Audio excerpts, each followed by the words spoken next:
This is the screencast for section 4.1, example 6, statute miles versus nautical miles. Now, we are used to referring to distance in statute miles. Statute miles means a land mile, so 5,280 feet.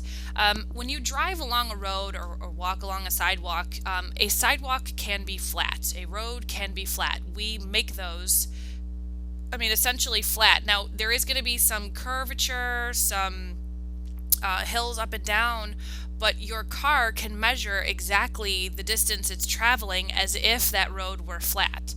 Now, on the water, we can't do that. Same thing within the air.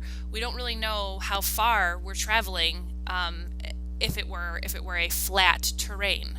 So we have nautical miles, which are the length of 1 minute of arc along the Earth's equator.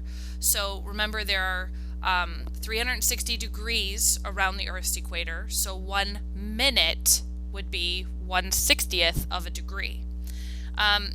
Little fun fact for you, that the radius of the Earth is about 3,956 statute miles, which if you do the conversion then, that would mean that 1 statute mile is 0.87 nautical miles. So basically you take the number of statute miles and divide it into 360 degrees and then 60 minutes. And then 1 nautical mile would be 1.15 statute miles. So a nautical mile is going to be a little bit further than a statute mile.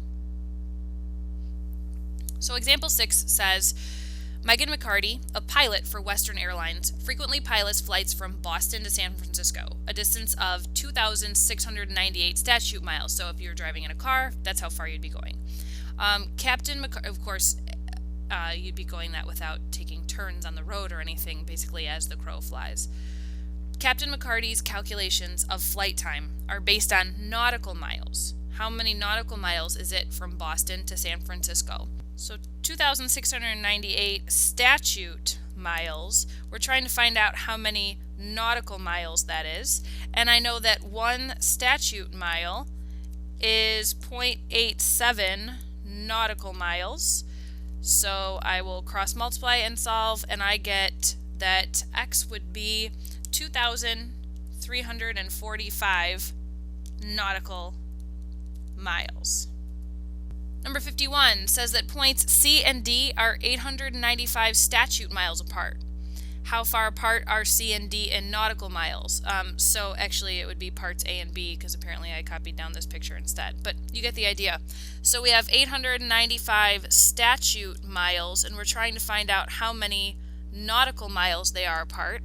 Well, why don't I use the other conversion for fun? 1.15 statute miles is 1 nautical mile. So that means they would be about 778 nautical miles apart.